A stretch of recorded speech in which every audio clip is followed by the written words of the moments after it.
Live from ZTN Studios in Harare, Zimbabwe. Welcome to Reflections on the 2020 Budget and Prospects for the 2021 Budget. Good morning, I'm Andy Hodges. This broadcast is brought to you by Zimbabwe's TV network ZTN and our partners, the Southern Africa Parliamentary Support Trust, SAPST, and USAID. If you have any comments or views on our program this morning, please feel free to contact us via our Facebook page, Zimbabwe's TV network, or via our Twitter handle @ZTN News. One of the primary purposes of budgeting is to provide control over the revenues and expenditures of any government. The budget is an important part of maintaining control of a government's finances and are a means of achieving the financial reporting objective of accountability. Any national budget indirectly spells out the government's economic and social plans for the upcoming year through the allocation of resources to turn those plans into a reality. In the next 2 weeks, Zimbabwe will announce its 2021 national budget. What will be in it? What are the government's priorities for 2021? And will the budget, the first after the COVID-19 pandemic hit Zimbabwe's shores, be the foundation for sustainable economic growth? We are joined in the studio to discuss reflections on the 2020 budget and prospects for the 2021 budget by Prosper Chitambara, an economist at Ledris, and Clever Mucheneka, economist at the Confederation of Zimbabwe Industries. Gentlemen, welcome to the show. Thank you. Thank you. Thank you, Andy. Now, in our first segment, we look at the 2020 budget and ask what were the successes and failures in its implementation. Prosper, the 2020 budget forecast a growth of 3%, but due particularly to COVID-19 and unfavorable weather conditions, the forecast was lowered by Zimbabwe's Minister of Finance and Economic Development, Professor Ngube, to a negative 4.5%. The IMF itself has forecast a negative 6.5% growth for 2020. Look, this is just one indicator in which the 2020 budget may have missed this mark. In your opinion, what other 2020 budget indicators did it miss? Well, I think in terms of growth, like I said, we missed, but also in terms of the government accounts, we actually were able to achieve a surplus, and the projection is that there will be a surplus by end of year. But where we missed it, I think, is with respect to our social and development indicators. When you look at our sectoral spending targets in the key social and development sectors like public health, yes, in public health, there was a slight improvement in terms of our allocation from around 7% in 2019 to around 10% in 2020, in the 2020 national budget, which is okay. But we are still below the 15% benchmark that's set by the Abuja Declaration of 2001. Also, in terms of basic education, we are slightly below 20% at around, in terms of the projections, at around 19%. When you look at our sectoral allocations to water and sanitation, the Social Policy for Africa agreement stipulates that we must be spending about 1.5% of GDP on water and sanitation. We are at around a projected 0.3%. In terms of infrastructure, there was an improvement from around 7% in 2019 to around a projected 9%. I think that's good. That's in line with the AU declaration of 2009. So I would say in terms of the social indicators, we haven't done well. And that's also reflective in terms of the social outcomes. When you look at our the key health outcomes, maternal mortality, we are not doing very well. Around 462 women per every 100,000 live births actually dying while giving birth. In terms of infant mortality, the numbers are not good. So I think the funding, investments of those sectors has affected negatively those critical social and development outcomes that we need to be prioritizing in order to enhance the welfare and the well-being of our Zimbabweans. Clever, I want to ask you exactly the same question, but I want to build on what Prosper said there. He talked about the lack of investment in social and development in, sectors, and critics have alleged that the 2020 budget focused a lot on economic issues, but really didn't do enough to look after the needs and aspirations of the citizens. Anyway, so what are your comments? What did the 2020 budget miss? Yeah, just to buttress what Prosper has said and what you've just said as well, that the 2020 budget, probably the most focus was on economic activities, on economic sectors. But what about non-social sectors? That's why we are finding that we are having problems in the health sector, we are having problems in the education sector. We also have problems even in water supply coming from industry. We have been having challenges of water supply to industry for production purposes. You find that there are a lot of social services neglect that has been done by the 2020 budget. Though we talk of surpluses, but in our view, that where is the surplus if we are not supporting the social services? I'm going to get to that surplus, but let me ask you this. The Zimbabwe government has, of course, claimed success, particularly in stabilizing the exchange rate, reining in money supply growth, getting inflation under control, as you said, running a current account surplus and maintaining budget surpluses for the first time in many years. I want to look at these individually, starting with the exchange rate. The Minister of Finance stated, and I quote, "Exchange rate levels and movements have far-reaching implications for inflation, competitiveness of exports, efficiency and resource allocation, international confidence, and balance of payments equilibrium." So according to most, the Dutch auction system introduced in mid-2020 appears to have been a success. Your analysis of the success and failures of the auction? Yeah. To a great extent, the Dutch auction system has been a success, but it has managed to stabilize the exchange rate. We find the price stability. We actually have a relative stable environment since the introduction of the Dutch auction system in June.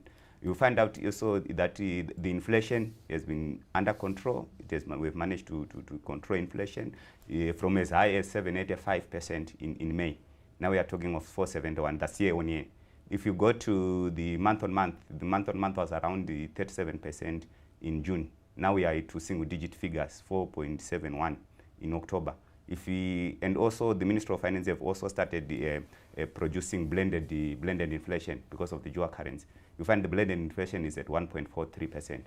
So to a great extent, the Dutch auction system has been a success, and even our industry has been able to get most of its foreign requirements from the auction system.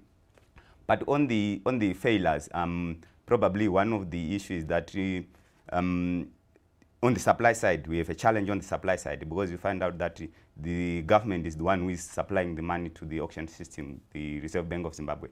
The holders of foreign currency, the exporters, are not coming to the party. So I think there is need to look at that and to come up with strategies to entice the other holders of foreign currency to come to the party so that they partake on the auction system. I mean, isn't this a danger?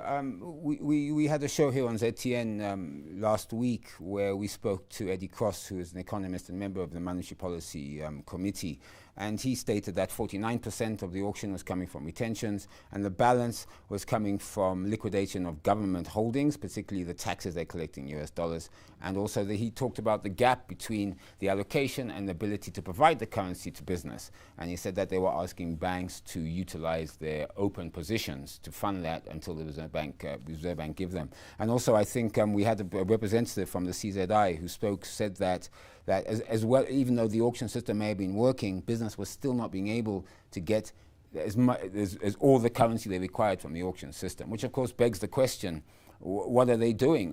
Is the parallel market still functioning? Are business shunning the parallel market, or are they tongue-in-cheek still dipping into it, so to speak? No, I don't think business really are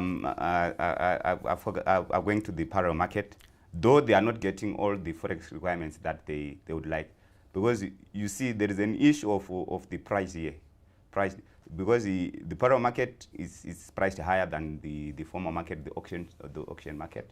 And what actually, as I have highlighted before, is that we just need to entice other holders of the foreign currency, the exporters and the mining industry, so that they come to the party, so that the foreign auction system is liquid enough to cater for the requirements of not only industry but for every other person who is looking for. And the danger, of course, is that once the supply side falls down, so does the auction system. Prosper, I'd like you to comment on this in terms of the price stability that and what it gives industry. And I think maybe Prosper, Clever, you can talk about it as well. But on top of that, Prosper, I'd like you to also comment on this. The Zimbabwe government has claimed that for the first time in many years, Zimbabwe has been maintaining budget surpluses. Critics allege, however, that yes, its budget surpluses have been recorded, but it's not in fact real. Your comments? Yeah, so yes, there's a nominal budget surplus, but when you take out the effects of inflation, you come up with a real number. So in real terms, I think the surplus is not that significant.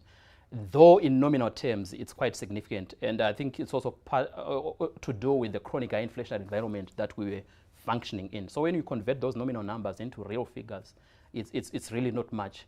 And also there's a serious disconnect in terms of these nominal numbers on both the fiscal and the current account side, and also the reality, the lived experiences of people on the ground in terms of, for example, access to basic public services like education, water and sanitation, and also health. So I think going forward, we need to sustain this stability. You're talking about stability. So stability is very important because it brings in confidence into the economy. It reduces uncertainties. It reduces the premium that is associated or attached with doing business in Zimbabwe. So we need to sustain this through the continuation of fiscal and financial stability.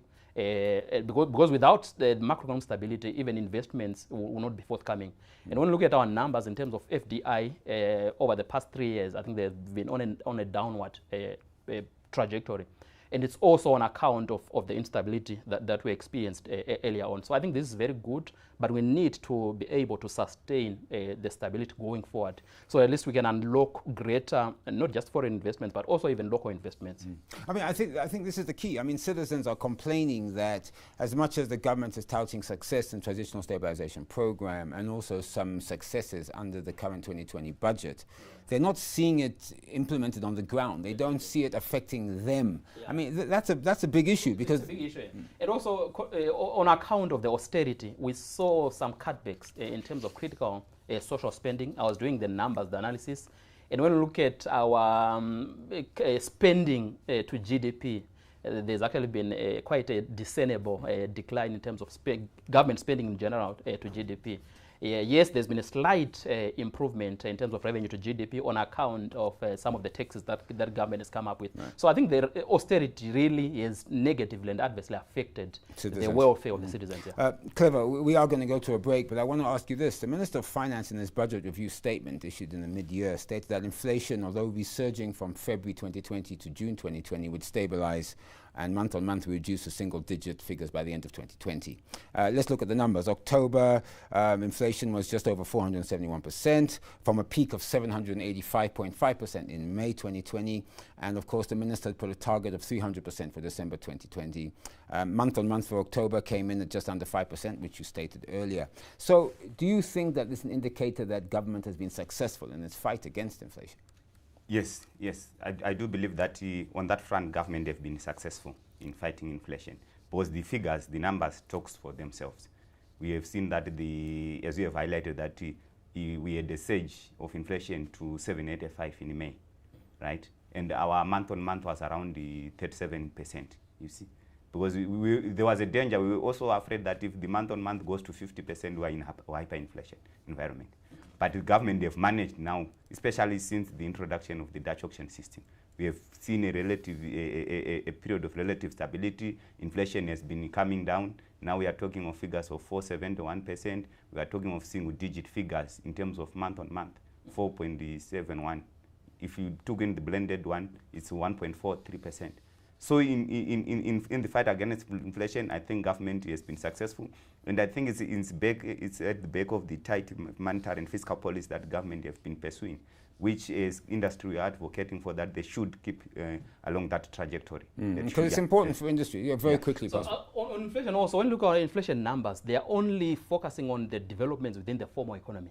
But when you look at Zimbabwe, now a highly informalized economy. So the formal or official inflation numbers may understate the extent of the challenge that we have in Zimbabwe because they are only focusing on an enclave, whereas our economy is now highly informalized. In fact, about 60% of our GDP is coming from the informal, and also about 76% of total labor force is in the informal.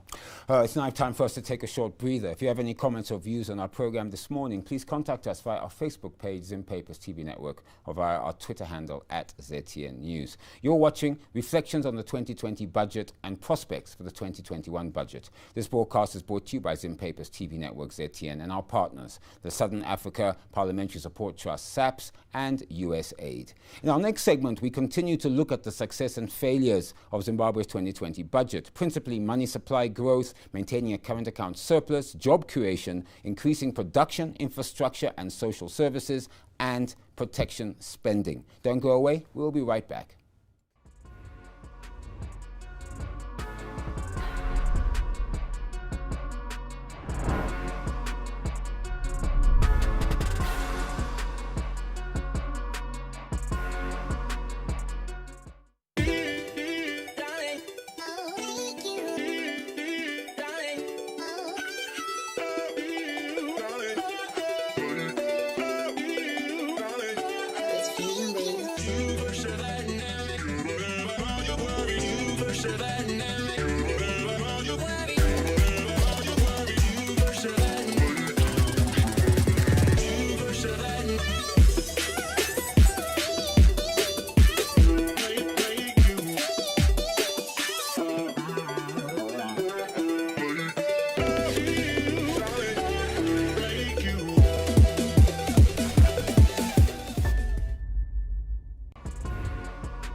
Welcome back. Our discussion this morning, reflections on the 2020 budget and prospects for the 2021 budget. This broadcast is brought to you by Zim Papers TV Network, ZTN, and our partners, the Southern Africa Parliamentary Support Trust, SAPST, and USAID.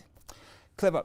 In Zimbabwe, I suppose in a way I can call it an unusual situation. There's a direct correlation between inflation, the exchange rate, and money supply growth, where in some other countries, of course, there isn't. If you look at the United States of America, whatever happens in the economy doesn't necessarily possibly affect the exchange rate. But even if they print money, as they are doing right now, they're printing trillions of dollars, yet the exchange rate is remaining stable because it's based on economic fundamentals.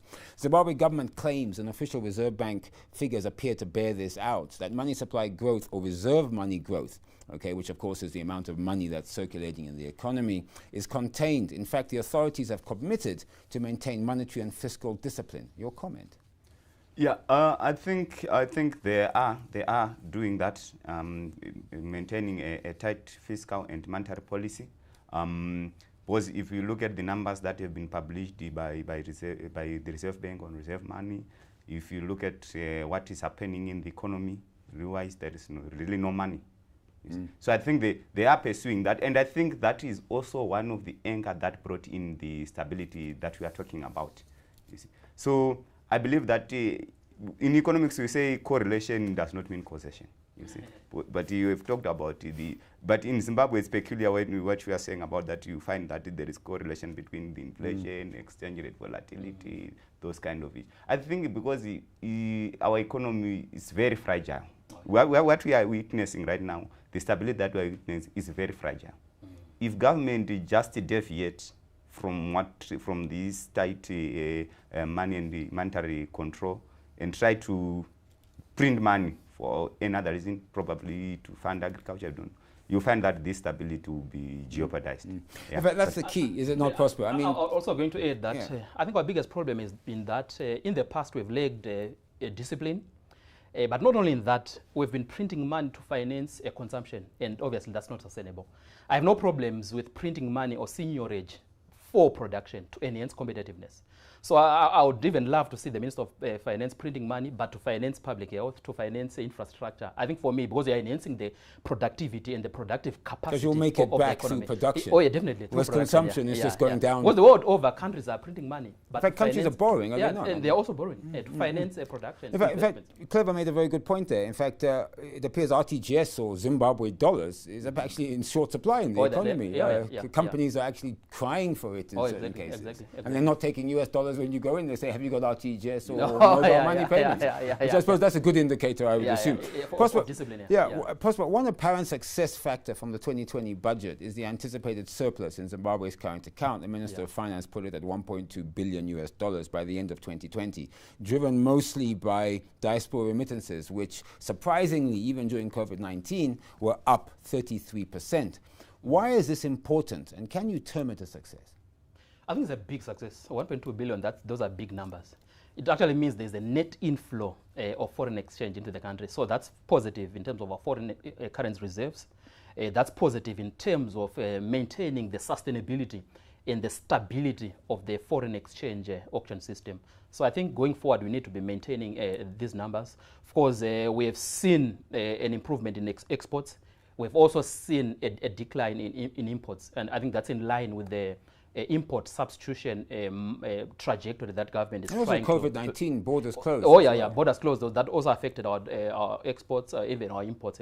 So I think it's positive. We need to maintain a positive current account surplus. And I'd hope that Zimbabweans have lost the bug of imported products, because I mean there are local products on the shelves. We've seen an improvement in local production. Just as good, are they not? I mean, they're just as good, Of course, the major challenge has been in terms of the competitiveness of those products, in terms of the pricing.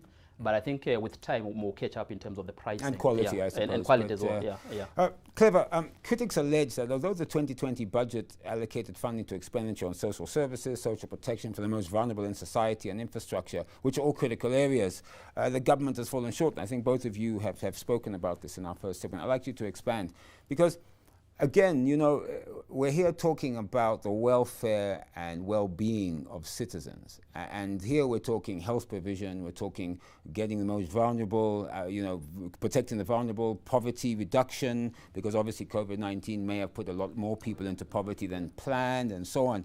And it appears that the 2020 budget, written before, of course, COVID-19 came, didn't really account for some of these shocks that the economy was going to face in 2020. Yeah. What I can say, Andy, is that you see, for the 2020 budget, as you are saying, that it was actually announced before the COVID. Then the COVID came in, right? As we have highlighted before, we are already falling short in terms of support to the social protection, right, in the budget. Prior to the 2020. Prior to 2020, yes. Then the COVID came. It made things worse. Then government also promised that it would actually cushion the vulnerable. They will be given some cash handouts, some figures we talked about, I think about 600 million, if I'm not sure, you see. We are not sure how far did that happen, but I think there is need for government, there is need for the budget to actually provide social protection services, especially to the most vulnerable. Remember, Prosper, I also talked about it, that when austerity came in as well, it cut funding, most of these things. This also made things actually bad for the most vulnerable. Right. Yes. So I think we need to refocus. The budget needs to be refocused to refocus priorities. Priorities. Well, I am going to ask you in our last segment what priorities we should focus on. Before we get there, Prosper, other areas that commentators maintain the Zimbabwe government did not do well in was in the areas of job creation, and of course, Clever's mentioned the health sector. Of course, we cannot forget the devastating impact of COVID-19 pandemic and the worldwide shutdown that followed. However, even taking this into account, job creation appeared stagnant, and furthermore, I think COVID-19 really exposed to us the shortcomings or issues in our health sector. They exposed them horribly. So your comment? Yeah. So COVID-19 exposed some of the structural weaknesses within the Zimbabwean economy in terms of public health, also in terms of social protection. When you look at our social protection spending over the past few years, we've been below the 4.5% to GDP threshold by the AU. We are at around 0.7% of our GDP being social protection spending. So I think it's an area that we need to improve on, especially given the poverty numbers. This year, we're projecting that at least about 40% of Zimbabweans will be extremely poor, below the $0.90 per day threshold, national poverty threshold. Look at our food security situation. I think about 10 million Zimbabweans were projected to be food insecure. So it means we need to be focusing on social protection. We need to be focusing on enhancing agriculture, production, as well as productivity. Food security. Yeah, food security. Then the issue of jobs, obviously, it's a critical area. Of course, in the 2020 national budget, the Minister of Finance announced some fiscal incentives to try to incentivize the uptake of youth employment in the country. Of course, the numbers, I think, were fast eroded by inflation. But I think we need to be focusing more on jobs. We need to be mainstreaming employment creation in all our macroeconomic and even our investment policies. We need to be focusing on industrialization. Both through industrialization, you also enhance job creation. We also need to be focusing on entrepreneurship as well as on small to medium enterprises. In fact, a study by the World Bank recently showed that about 80% of the jobs are actually created by the small to medium enterprises. So the issue of local entrepreneurship becomes very, very critical. The issue of enhancing skills, digital skills, especially post-COVID, I think that would be critical. Entrepreneurship skills. I read a recent report which talked about unpaid work. And the numbers were quite staggering. They said that women in particular, unpaid work was around 4.5 hours a day. That's issues such as going to collect water, looking after children, looking after sick and old parents, and domestic care work and so forth, which of course restricts them from getting jobs. Men were 1.5 hours per day. And in fact, the report stated, in fact, that this in a way was hiding some of the social service issues that the country had, because it was being carried out by women at home. Your comment on that? I think that's correct, what the report has been saying, because remember, we are talking about the lack in terms of basic services.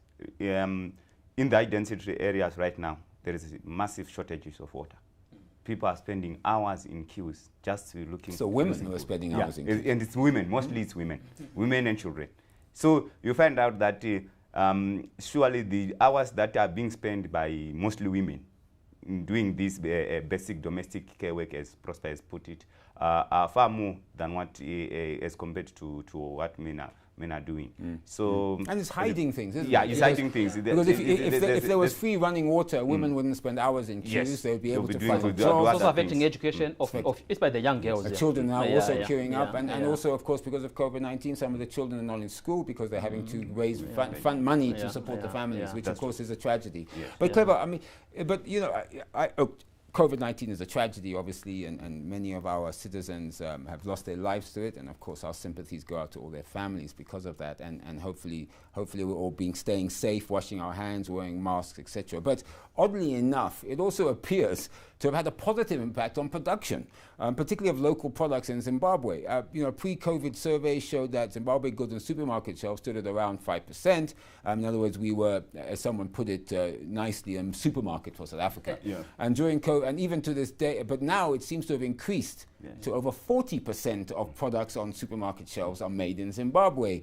And of course, commentators have also stated, why do we not put in place a law that states that government should or must buy a huge percentage of their procurement through local companies? So although there were made in Zimbabwe products on the shelves, can you say that this is due to an overall increase in production in the economy, or was it just circumstances? Yeah, it's both. Yeah, but I think there's overall improvement in production because remember when COVID came, borders were closed, there were lockdowns, our source markets were also closed, remember? So there were import restrictions. So most countries had to look inward, Zimbabwe included. So our industry came to the party. They took advantage of the gap that has been created by restriction on imports, and they started producing for the local market. And I think this needs to be maintained. This needs to be maintained. How do we maintain it? We now need to come up with strategies on how to support our local industry, how to improve our competitiveness, how to improve the doing business environment. Remember, there are two main regulations that we've been complaining about as industry, that is hampering production. Those things now need to be sorted out. And as we pointed out, Andy, in one of our submissions in the 2021 budget is the need for local procurement, where we are saying that government needs to procure most of its requirements from let's get there, industry. because I want to pick both of your brains on what you anticipate coming in the 2021 budget, which we'll obviously cover in our next segment. It's time for us to take a short breather. If you have any comments or views on our program this morning, as usual, please contact us via our Facebook page, Zim Papers TV Network, or via our Twitter handle @ZTN News. You're watching Reflections on the 2020 Budget and Prospects for the 2021 budget. This broadcast is brought to you by Zim Papers TV Network, ZTN, and our partners, the Southern Africa Parliamentary Support Trust, SAPST, and USAID. In our final segment, we asked our guests, what would they like to see contained in Zimbabwe's 2021 national budget? Don't go away, we will be right back.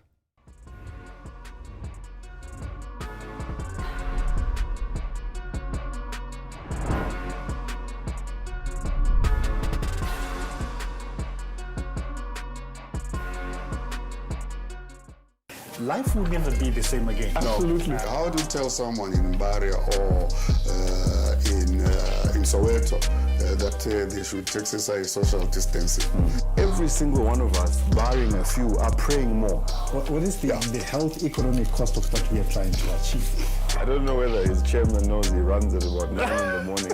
Yeah, I've just got the symptoms, so I just called the doctor and and then he just advised me to have to stay at home, eh?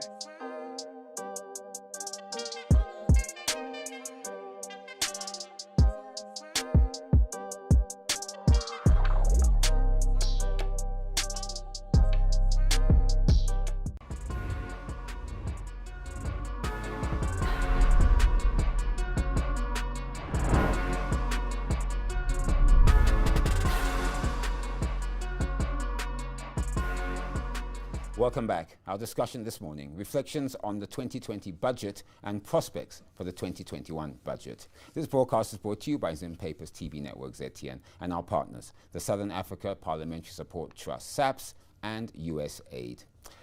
Clever, in formulating Zimbabwe's 2021 national budget, the Minister of Finance and Economic Development, Professor Ngube, made some broad assumptions. Some of these were, and I'll just read a couple. He talked about recovery from COVID-19 pandemic, good agricultural season, enhanced revenue collection, obviously the auction system sustainability, tourism and trade resumptions, firming international mineral prices, recovery on domestic aggregate demand, and an important one, domestication of value chains, which I think we've sort of touched on in our first two segments, and of course further control of wasteful expenditures and value of money on all expenditures. So what, in your opinion, should the Zimbabwe government's main priority areas be in the upcoming 2021 national budget? What sectors do you believe should get the largest allocations? I believe that the largest allocation for the 2021 budget should go to the productive sector, and especially coming from industry, especially manufacturing. You see, manufacturing has the greatest multiplier effect in an economy. So you talked about issue of job creation, you talked about issue of production. So I think the largest chunk of the 2021 budget should focus on the productive sector, manufacturing, agriculture, and we're not going to leave out the social protection services, health, education. But if you assume that the large allocation go to the productive sector, again, following what you said earlier in the program, the impact on citizens, because I think that there's a disconnect to a certain degree. Citizens know there's a budget out there, they may not understand what's in it, but I think what they do understand is the impact it has on their lives. So if we're throwing a lot of money in the productive sector, that could take a while to ramp up. So would that benefit citizens in the final analysis? Yeah, it will. Like what you are saying, and that in the short term, you might not see the benefit, but in medium to long term. But what I'm saying is that if we support the productive sectors, we are talking of job creation. What's best way of alleviating poverty than to create jobs for the citizenry? You see. So if we support those sectors that create jobs, we are actually also in a way dealing with the issue of poverty, issue of vulnerability, because we are creating jobs for our citizens. We are creating incomes for our citizens. And we also need to take advantage of what has been brought in by the COVID. Remember, in the previous segment, we were talking about the volumes going up. Most of the products on the shelves now are locally made. So we need to protect that. Yeah. So we need to protect that. And we also need, because there is the African Continental Free Trade Area that is coming, you see. So the fight will not only happen on the domestic market, it will also have to happen on the export market. Competition is coming. Yeah, competition is coming. Prosper, I want to ask you the same question. What sector should get the largest allocation? You heard Clever there. He talked about productive sector should get it, manufacturing, and of course social services. But also another issue which I'd like to throw at you is the sub-economic wages that people appear to be getting paid. And obviously they haven't been keeping up with inflation. So that's one of the complaints. As the exchange rate moved from say 1 to 25 and 25 to the current levels of 80 or so, wages haven't really kept pace with that, and it's a big issue for citizens, whereas their hard-earned dollars are not being stretched as much as they were. And I think the poverty data line is around 18,000. Yeah, around 18,000. Yeah. So what main priority areas would you? I think logically deriving from what you've said, I think we need to obviously increase the tax-free threshold for pay as you earn. At least to match the poverty datum line. I think that will go a long way in terms of ensuring there's more disposable incomes, which is also good for promoting and stimulating aggregate demand. But also in terms of spending, I think our priorities, agriculture for me is very, very key, especially given the extent of the challenges with respect to food security that we have. So we need to be focusing a lot on agriculture, especially the issue of irrigation and infrastructure in general, the raw economy infrastructure. Also given the fact that 70% of Zimbabweans are in raw areas and rely on That could be a quick win. I mean, if we have a good rainy so season, it's a quick win, isn't it? Because it means that all of us, including and it's something our that will be felt by the ordinary citizen. Well, if there's food, if there's food, then that's good for the citizen. And also obviously the social sectors, social protection, health. At least we need to be matching the 15% threshold on health. It's not difficult. Other countries are doing it. Mozambique, they are spending around 70% of their budget. Rwanda, they are at 23%. South Africa, they are at around 19%. Zambia, they are doing 16%. So the average for SADC is around 16%. So Zimbabwe, I think we need to increase our spending on health. When you look at our per person health spending for this year, we're at around $30, which is not sustainable. South Africa is at around $400, Zambia around $200 per person spending on health. So I think we need definitely to do something on health. Now, Prosper, critics have stated that although some progress has been made by the Zimbabwean government, issues such as greater transparency, accountability and oversight by Parliament needs to be enhanced. In fact, we've had parliamentarians on our shows over the last few weeks, and they've stated that we should just follow the law. We should follow the Constitution. We should follow the public sector Financial Management Act. And if we did that, these things would fall into line. What is your comment on this? Greater accountability, transparency, I think and oversight. I think those are the underpinnings of good governance, transparency. Also, in terms of even how we manage our public resources, especially minerals resources, for example. Other countries have adopted the Extractive Industries Transparency Initiative as a way of trying to involve the private sector, involve even the private sector in terms of the management of minerals, the extractive sectors in general.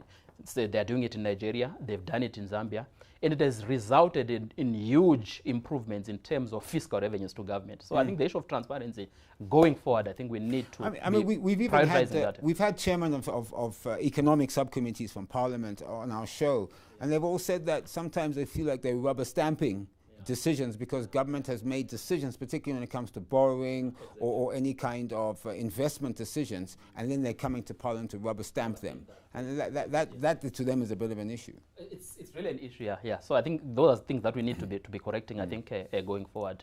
And also transparency is not just about Parliament, it's about involving other key stakeholders, No, but I mean, but if we move to an ICT-driven type of economy, you know, that takes out the human element. So it does, exactly. That's number one. and number two, information, public information. You know, we've had critics say that, you know, when we sign new investment deals, why don't we know about them? Exactly. But it seems to be there's kept been a secret. Sort of opacity around public investment deals, and so that must change. That must change, Also, the issue of the digital economy, I think that's very critical. It's critical. We need to fully embrace the digital economy, especially in government, as a way of enhancing public service delivery, as a way also of improving the doing business environment. When you look at the average number of days it takes to get a business license in Zimbabwe, we are at around 40 days. That's too a lot. Rwanda, they're at around 2 days, less than 2 days. And it's really on the back of the digital economy, ensuring that at least investors can get a license online. And with 70% of our population under 35, I could probably state categorically that most of us are into the digital economy. Oh, exactly. We all are in the internet. We understand all the issues around ICT. And there's a lot of entrepreneurship within the digital economy, especially the youths. That needs to be tapped. So your comment, digital economy is important. Very important. Very important, and I must assent to say that we can't afford to get left behind. The world is moving. So the digital economy is the economy of the future, the knowledge economy. We are talking of knowledge economy now. Yes. So I think that's very critical. That's very critical. And also, just what you have highlighted, that in the digital economy, you see there's greater transparency because information is readily available to everybody. There is also vast opportunities in that area. We are talking issues of fourth industrial revolution. That is what we're talking about now.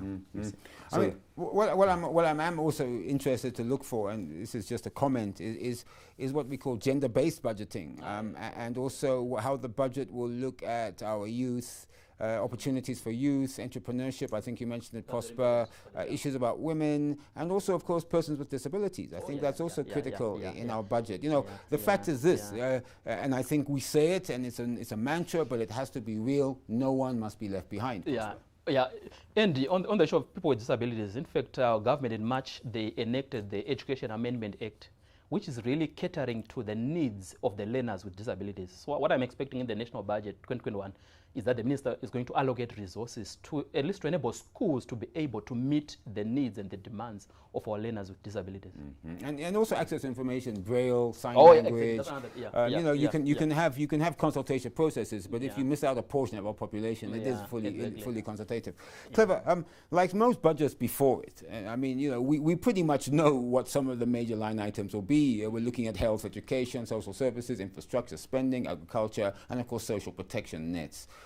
One other major line item, however, which seems to be sort of going under the radar, is the 5% allocation towards devolution. So do you see devolution as having an impact on economic fortunes of Zimbabwe? Yes, definitely. I think devolution is going to be a game changer. Because if you look at most developed economies, their economies are built at local authority levels, going up. You see? But in Zimbabwe, our case was we were trying to build from up, going down. But yes, but if you go down, devolution, I think, is the game changer, because now we will focus on local authorities. We are focusing on competitiveness in provinces. What are the competitive advantages? What are the competitive advantages in each and every province? We harness that. We take advantage of that. You make that province competitive, you see, vis-a-vis. Then when we talk about that now, when we aggregate what we are doing at local authority level, what we are doing at provincial level, then we aggregate that, and then we find that our economy will be better off. So I think devolution is going to change things. It's going to change but things. I mean, again, you know, I suppose one, if I can call it an advantage of a centralized government system, of course, is that you have one single place or single entity that's managing the economic fortunes. Now, of course, we have over 90 or so rural and local district councils, and one of the major concerns is that the capacity of these councils to be able to manage the devolution fund, so we don't see leakages, if that's a nice word for it, in those authorities, and also, of course, the putting of the funds into projects that will enhance service delivery for citizens. And I think that's a concern, is it not? Yeah, it is a concern, but it's something that I think can be dealt with. You see, you have highlighted the issue of capacity. I think capacity can be built. There is also the need now to bring in also the private sector. Government should not go it alone. You see, you need now to partner with the private sector in terms